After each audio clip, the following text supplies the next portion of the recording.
If you haven't found true love yet, this might be why. Let me start by saying that what I'm going to share with you today is probably the most important thing that I teach.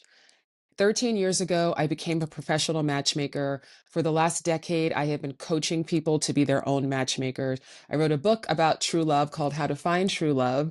I've given a TED talk about true love. I have written, talked about this, coached people into great relationships for a long time.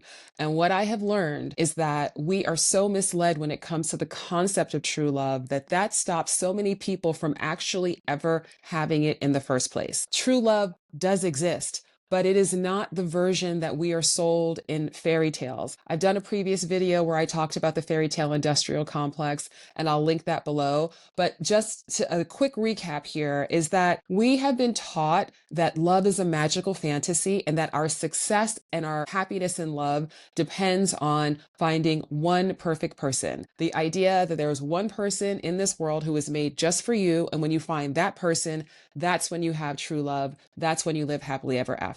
And this is a big problem because that is not what true love is. I am sure that in your life, you have had connections with people, relationships with people who you deeply loved. You loved them, they loved you, you felt that connection, and for some reason, that relationship didn't work out. So hopefully after this video, you'll have a better understanding of why that relationship didn't work out. And you'll also know how to approach dating and building relationships in the future so that you can actually have the true love that you deserve. So let's get into it. True love is not one perfect person. True love is a type of relationship that you co-create with another person. So here are the 7 pillars of a true love relationship. I will expand on these more individually in future videos, but I want to give you the rundown and the overview of all of them in one place. So we start with unconditional respect. Now, this is so important because in relationships, there were always going to be times where you disagree. No matter how much you love the person, we are all human. Disagreements are going to arise. There's going to be ways that you do things that your partner is not their favorite. There are going to be things that they do that's not your favorite.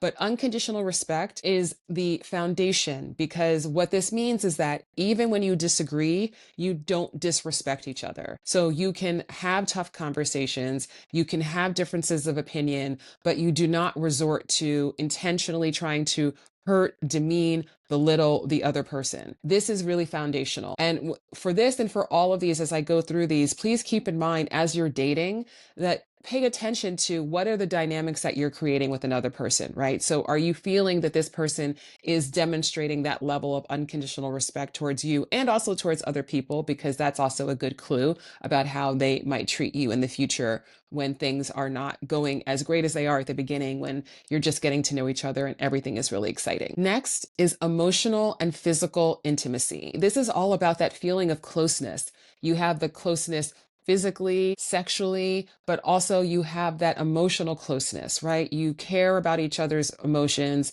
You are tuned into each other's emotions. And there's just this closeness. There are things that you're able to share with each other. There's trust that's implied when you have that emotional intimacy and that physical intimacy with another person. Next is emotional and physical safety. So this is about security. So this is about knowing that not only physically are you going to take care of each other and not do anything to harm each other, but also knowing that emotionally, you're not going to do things to harm each other.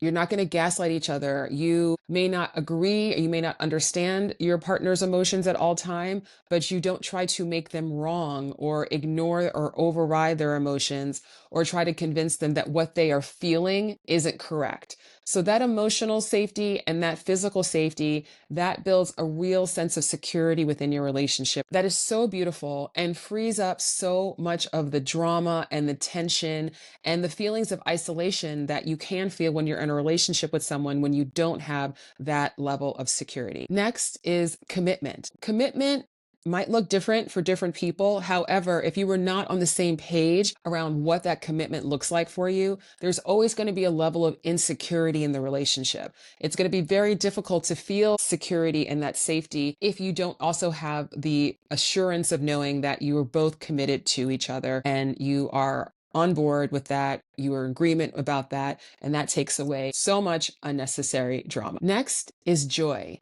In our society, we tend to have this expectation that it is our partner's job to, quote, make us happy. Say, I just want to be with somebody who makes me happy, or I just want to make them happy. And the problem with that is that if you are fundamentally a person who is unhappy, no one changed that for you.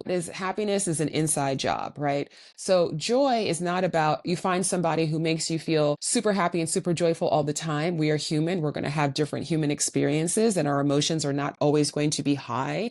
But it means that fundamentally you are bringing more good feeling to each other's lives. So when you are together, you just feel that the joy within you gets amplified. So that amplification of good emotion, that's what I mean when I talk about joy as something that you co-create in the context of a true love relationship. Next is adoration. Adoration is just you just adore this person. You adore them. They adore you. There is just that quality of like, oh, I just think this person is so great. And it's something that when you feel it, you really feel it. And when you don't feel it, it is not a good feeling. Just know that that sense of adoration is something that you can lean into. And when you find that spark of adoration and you have all these other things that I'm discussing here, you know, the safety, the intimacy, the commitment, it's just, this is what you want. And last but not least is unconditional love. Now, let me say a few words about what I mean by unconditional love, because unconditional love does not mean,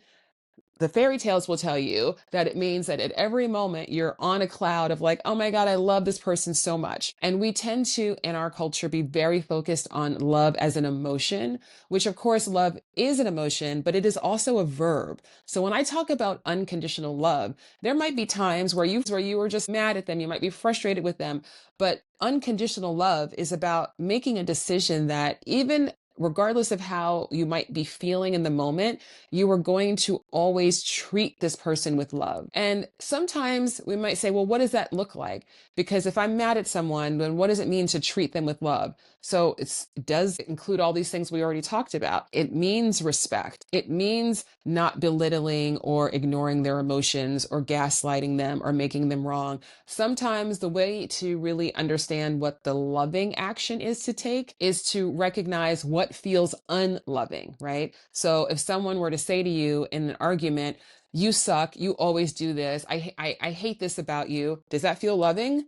Doesn't feel so loving. But if you say, listen, I'm actually really frustrated because I feel like this is something that we've talked about many times, and maybe I don't know that you're hearing me. So the point about being loving doesn't mean that you are putting a bow on everything that you're saying, but there is a baseline of like, I love and care for this person. So out of that respect, out of that commitment, I am going to show up in our relationship with that energy and with that intention. So when all of these 7 things are present, unconditional respect, emotional and physical safety, emotional and physical intimacy, commitment, joy, adoration, and unconditional love, that is a true love relationship. And if you think about the fairy tales, and if you think about what we think of when we think of true love, that's really what it is. And our mistake has been we think it's just about this one perfect person who brings all of that into our lives. But actually, it's about what you co-create together. And this is really, really good news. I had a relationship once many years ago where I was totally in love with my boyfriend, and we had such a great friendship. We had so many wonderful things between us. And when that relationship ended, it took me a really long time to recover. And it took me a really long time to understand, how did this go wrong?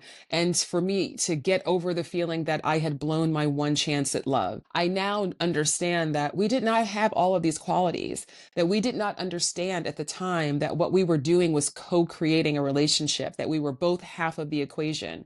I blamed him for the things that I didn't like. He blamed me for the things that he didn't like. And we didn't have the understanding at the time to realize that we both need to take more responsibility for how we're showing up together.